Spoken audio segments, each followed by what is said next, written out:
Sinalakay ng mga tauhan ng Social Welfare Office ang isang sinihan sa Quiapo, Maynila na sinasabing pugad ng prostitusyon. Hiyawan at sigawan ang umalingaw sa Hollywood Theater kanina sa Quiapo, Maynila. Huwag kayo sa pupunta sa ganitong lugar. Marami kayong sinihan na pwedeng puntahan na matitino. Naunawaan niyo ba ako? Naunawaan niyo ba? Prostitusyon.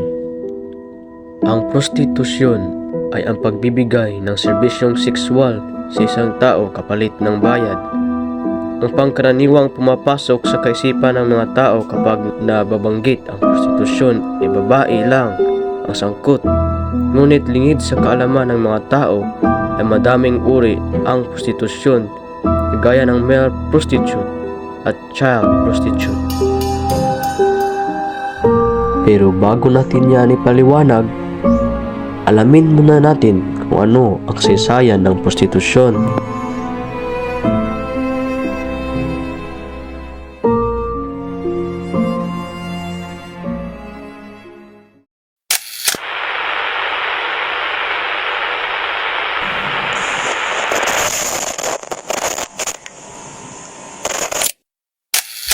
Nagmula ang prostitution sa mga karating lugar sa malapit sa Clark Air Base sa Angeles City, Pampanga noong 1960s. Dahil sa Vietnam War, maraming mga negosyo ang itinayo tulad ng mga bar sa paligid ng base militar, kung kaya't maraming kababaihan ang naiengganyo sa prostitution at mga serbisyo sa mga lokal na customer at mga dayuhan.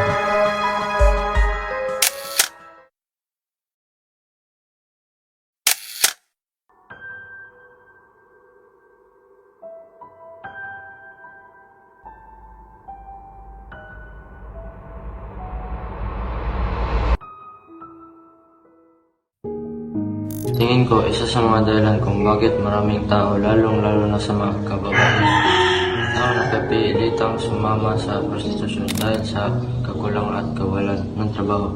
Dahil walang sapat na trabaho na pwedeng applyan, siyempre mas pipiliin nilang magtrabaho kung saan madalas kumita. Kaya mas pinipili nilang pumasok sa prostitusyon.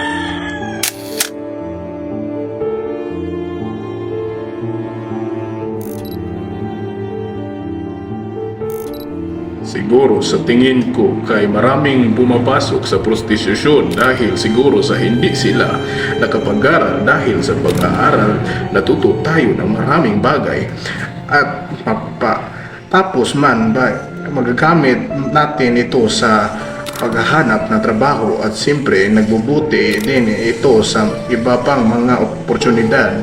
Kaya kung walang sapat na edukasyon ang isang tao, mahirap din talaga silang makahanap ng trabaho at madali din silang ma-impluwensyahan ng maling gawain tulad ng pagpasok sa prostitusyon.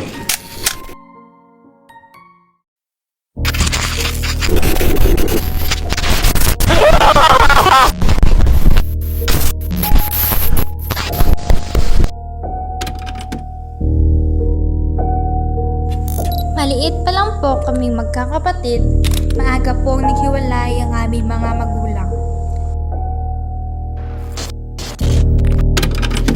4 years old pa lang po ako, iniwan na po kami ni mama.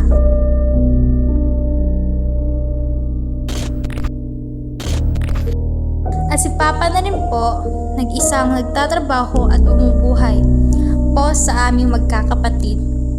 Sa pagkokonstruksyon at dahil na rin po sa hirap ng buhay. Tumigil po ako sa pag-aaral. Second year high school lang yung natapos ko.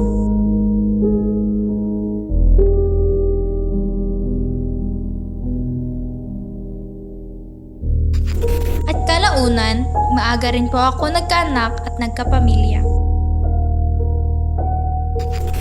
One time, may natanggap po akong text message na nag-offer po daw sila na trabaho sa Manila bilang factory worker.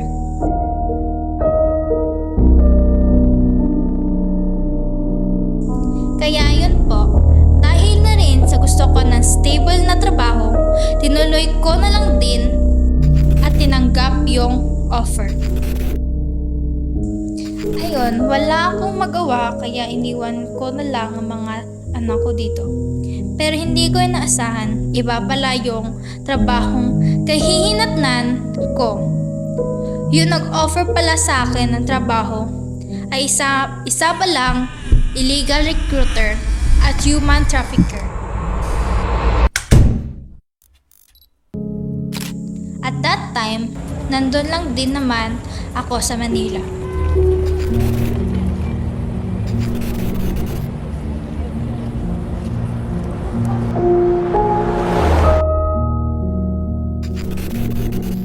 Wala na akong magagawa kundi sa pilitang magtrabaho sa bar. Magbigay ng sexual na service sa mga kliyente ko at customers. Yung pakiramdam na ayaw mo talagang prostitute pero wala na kasi akong magawa. Kailangan ko din magpadala ng pera sa aking pamilya. So ayun, ang hirap-hirap talaga.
Ang karaniwang kalyente ng mga lalaking prostitute ay mga homoseksual o mga babaeng balo.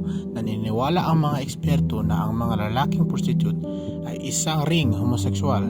Pumupunta ang mga lalaking prostitute sa mga lugar kung saan ay may karaniwang kalyente gaya ng mga gay bars, hotels, sinihan at sa mga motels kung saan naglilipat ang mga homoseksual.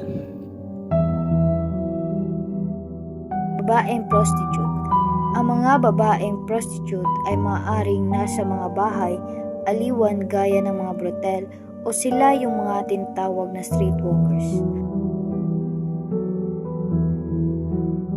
Ang dami ng biktima ng mga batang prostitute ay nakakabahala ang pagdami. Dahil na din sa pagdami ng mga turistang bumibisita dito sa ating bansa. Ang sabi ng mga sociologist, ang agwat ng kabuhayan ng mga foreigner sa ating mga kababayan ay malaki ang naiaambag kung bakit tumadami ang mga child prostitute.